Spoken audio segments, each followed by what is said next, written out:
Tout comme si je venais de prendre de la coke, on va pas perdre de temps et rentrer directement dans le vif du sujet. Si vous venez de cliquer sur la vidéo, c'est que le sujet de la cocaïne vous intéresse. Alors, la cocaïne, aussi connue sous le nom de coke, de C, de poudre, de blanche, mais aussi, et c'est pas facile à prononcer, de benzoylméthyllecgonine, est une substance stimulante d'origine naturelle de la classe des tropanes. On la trouve sous forme d'alcaloïde dans les feuilles de la plante de coca appelée Erythroxylum coca. La cocaïne est la deuxième drogue illicite la plus consommée dans le monde, de même qu'en France, juste après le cannabis. Donc comme d'habitude, on va voir ensemble dans cette vidéo d'où vient la cocaïne, comment elle agit sur notre corps et quels sont ses effets. Allez, c'est parti. La plante de coca est l'une des plus anciennes plantes cultivées en Amérique du Sud. Les botanistes pensent que sa culture a pu commencer dans la forêt amazonienne et s'étendre à la cordillère des Andes. Parce que les consommateurs ressentaient une sensation grisante et une augmentation de l'énergie, les populations indigènes d'Amérique du Sud ont mâché la feuille de coca pendant des siècles, avec la première trace datant de 6000 avant Jésus-Christ. La feuille de coca était également incluse dans les cérémonies culturelles et religieuses des Incas, mais aussi utilisée pour accélérer leur respiration afin de contrer les effets de la vie dans l'air qui se trouvait rare dans les montagnes. Après que les Espagnols conquirent l'Amérique du Sud au début du XVIe siècle, l'Église catholique de l'Amérique du Sud coloniale considère que l'utilisation de la feuille de coca nuit à la propagation du christianisme.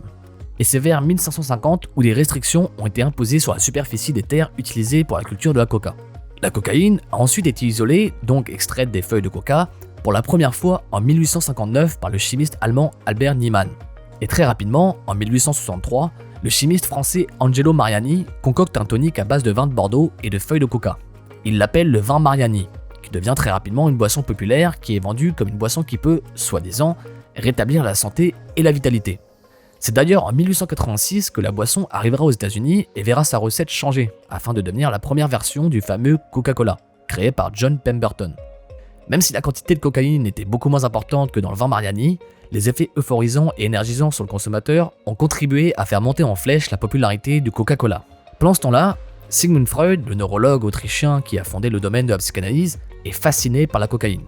Au début de sa carrière, il commence à faire des expériences avec la substance.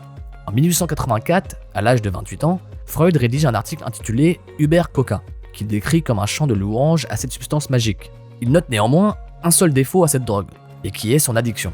Ça ne va pas l'empêcher de prescrire de la cocaïne à ses patients comme anesthésique, à en donner à ses amis et à sa copine, et de promouvoir les bienfaits de cette drogue en disant qu'aucune autre dose de cocaïne est dangereuse pour l'homme, jusqu'au jour où un de ses patients mourra d'une overdose de cocaïne, qu'il a lui-même prescrit. Bien que la cocaïne soit utilisée en 1879 pour traiter la dépendance à la morphine, son utilisation en médecine commence réellement en 1884, lorsque l'ophtalmologiste autrichien Karl Kohler expérimente la cocaïne comme anesthésique chirurgical, vu qu'à l'époque, les opérations de la cataracte étaient généralement réalisées sans anesthésie.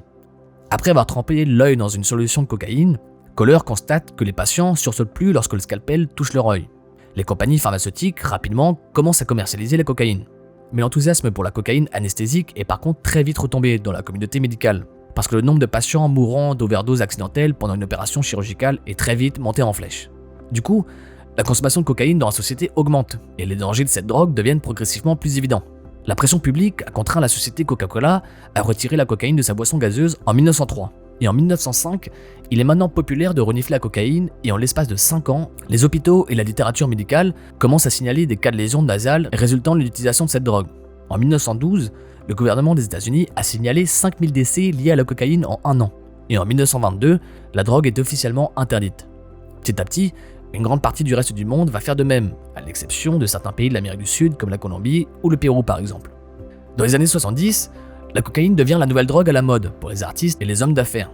Dans certaines universités américaines, le pourcentage d'étudiants ayant expérimenté avec la cocaïne a été multiplié par 10 entre 1970 et 1980. À la fin des années 80, la cocaïne n'est plus considérée comme la drogue de prédilection des riches. Elle a alors la réputation d'être la drogue la plus dangereuse et la plus addictive des États-Unis, associée à la pauvreté, au crime et à la mort. Et cela vient surtout d'une épidémie qui prend le contrôle des États-Unis dans les années 80, avec l'arrivée du crack, qui est une forme cristallisée de la cocaïne.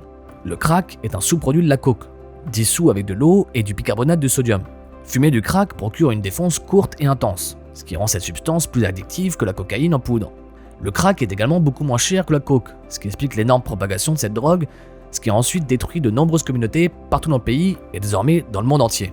Arrivé dans les années 90, les cartels colombiens produisent et exportent 500 à 800 tonnes de cocaïne par an, à destination non seulement des États-Unis, mais aussi de l'Europe et de l'Asie.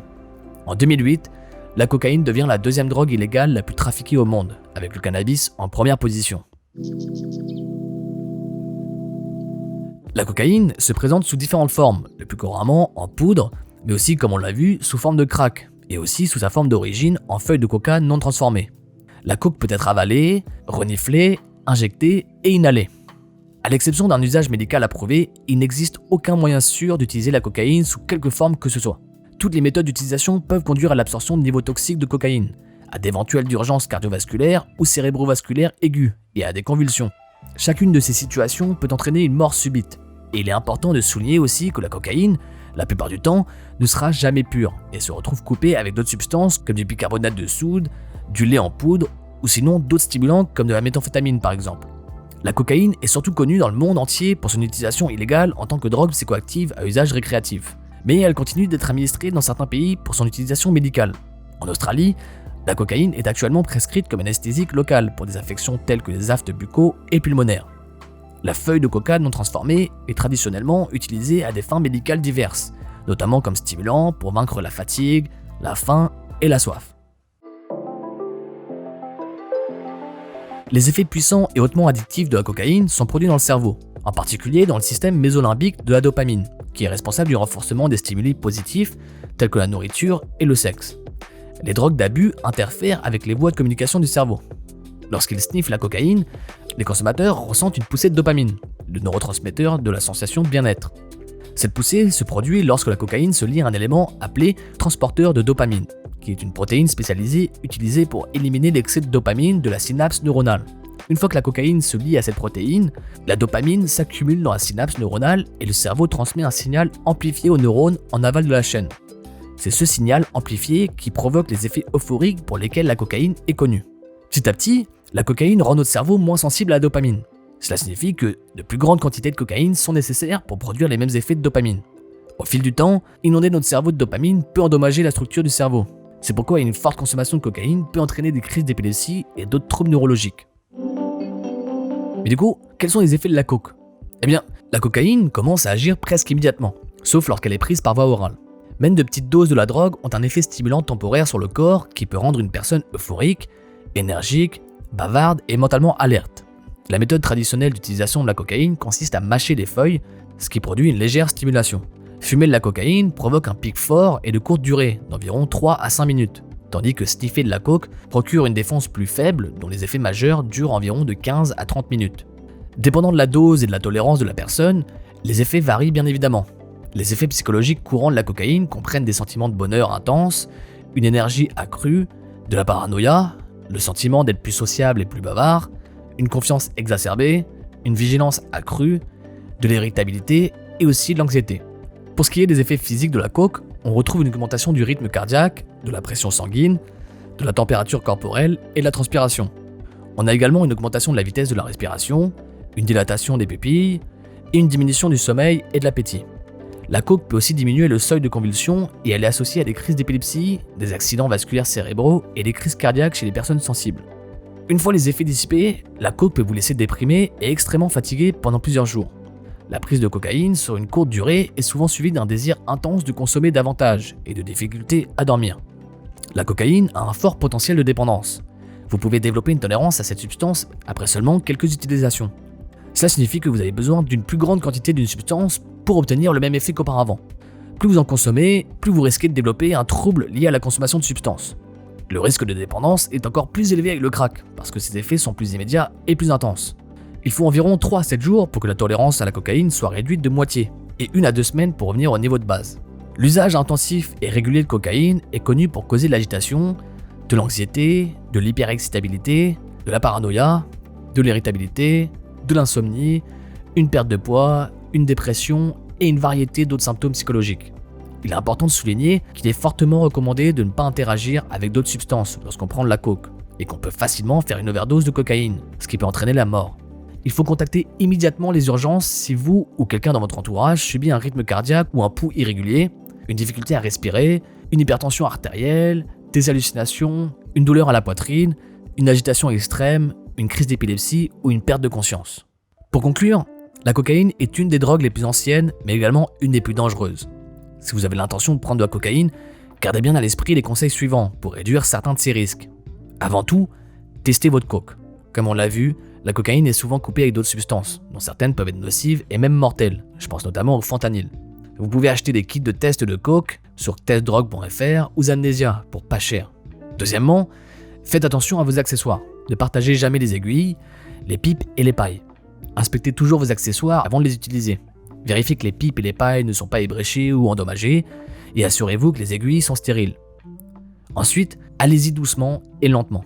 Et restez sur une faible dose et évitez de redoser aussi longtemps que possible. Envisagez de ne garder qu'une petite quantité à votre disposition pendant une soirée ou une prise. Évitez aussi de consommer si vous avez des problèmes cardiaques.